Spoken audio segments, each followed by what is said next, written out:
Well, welcome back once again to the Carriage Shop here in Joliet, the Big Sky Country of Montana. You know, back 40 plus years ago when Rick and I were working together as partners, we kind of cut our teeth on Yellowstone coaches. We had a couple of private individuals that commissioned us to build a new coach from scratch alongside one that we restored. Well, when that happened, Yellowstone Park, then operated by TW Services, heard of this and they commissioned us to build two of the largest tally-ho coaches that they use at Tower Junction at Roosevelt Lodge. Well, we built two while we were still together, and then after we kind of split up, I built a third one, and these three are now operating still at Roosevelt Lodge.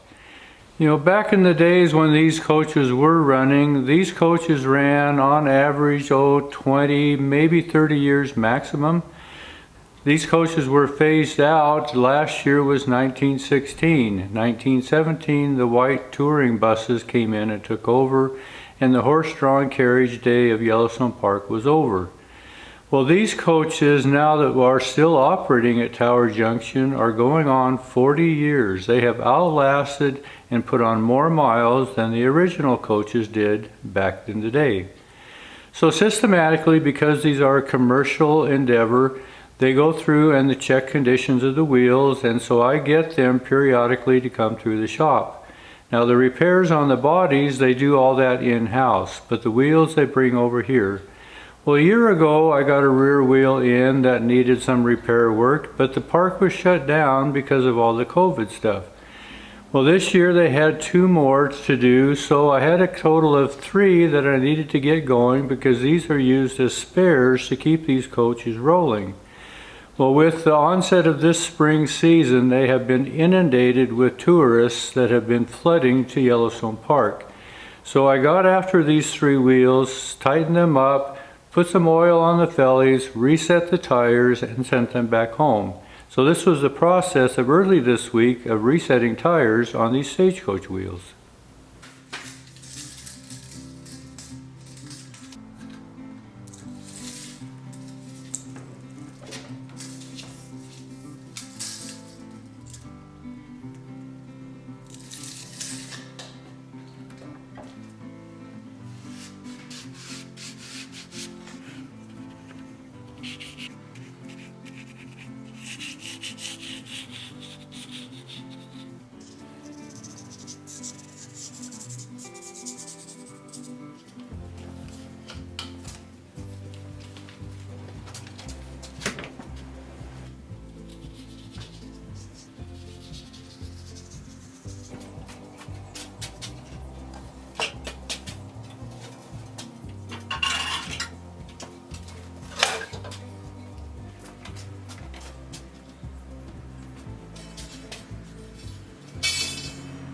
Well, over the years, these wheels have been reset a number of different times, and each time it takes a new bolt hole. So when these come in, I take the time to weld the old holes shut.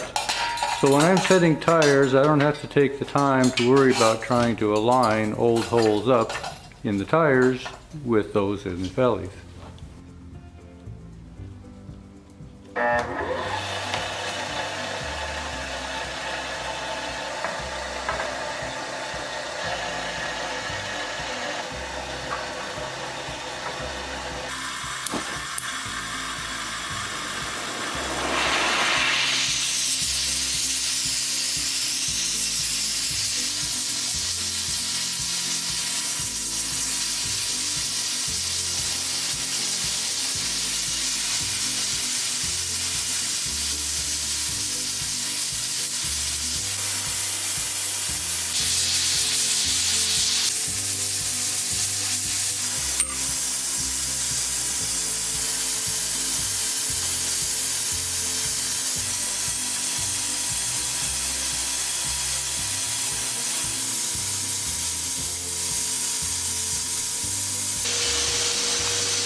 Well, one advantage I have in this shop is it was wired for three-phase.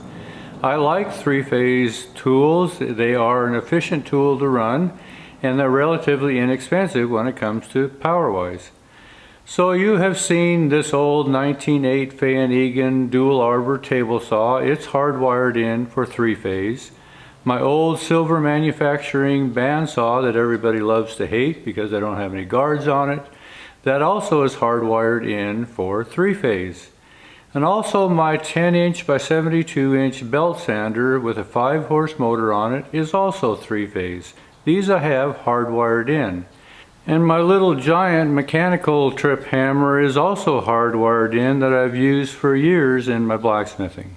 But I have some tools that are not hardwired. I have about a 30-foot long heavy wire extension cord that I use to reach some tools that I have not wired in permanently. One of these is my hydraulic press. It's about an 18-ton press, and also my hub boring machine that I converted out of an old turret lathe. The roller that I use to heat tires on is also three-phase, and then the bender that I use when I bend wood I built also to accommodate three-phase. It has a three-phase motor on it as well. Well, I have a couple of tools that I acquired in the last few years. This first one was about a year ago. It's a metal sander to get away from the grinder and the carborundum wheels. Well, I have not yet wired this in. I was going to hardwire it in, but the price of copper has kind of made me kind of hesitate on that. Maybe truthfully, I'm just a procrastinator. But it sits right beside my tire roller, so my extension cord will reach it. Well, several years ago, I also acquired an 88-pound Anyang pneumatic power hammer. Well, this also I ordered three-phase because of my three-phase power service. Well, this came wired for three-phase with its own plug, but it didn't match any of the plug configurations that I already had. And come to be that the plugs that I use are now obsolete, out of date, and I can't find any. Occasionally I come across a few of them on eBay, but I needed to just rewire everything for plug-ins that are available, and so I don't have to rewire this Anyang. So I bought a number of male-female plugs, and I'm going to convert all these so that they are interchangeable and I can reach them all with this extension cord for three-phase.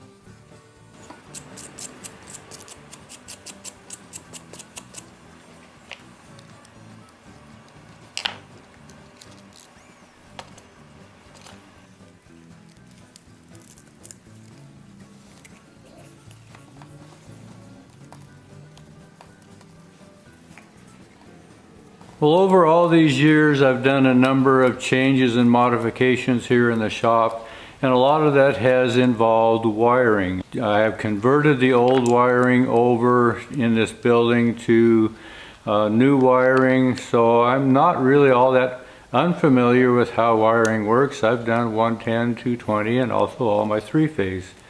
So this process of changing plugs over wasn't really any big deal. It's just a matter of time, and I had put that off, and now's a good time to do that.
So eventually I will get these extra tools hardwired in. I've got all the conduit for that, but I've been kind of putting off running the wire just the way copper prices are going.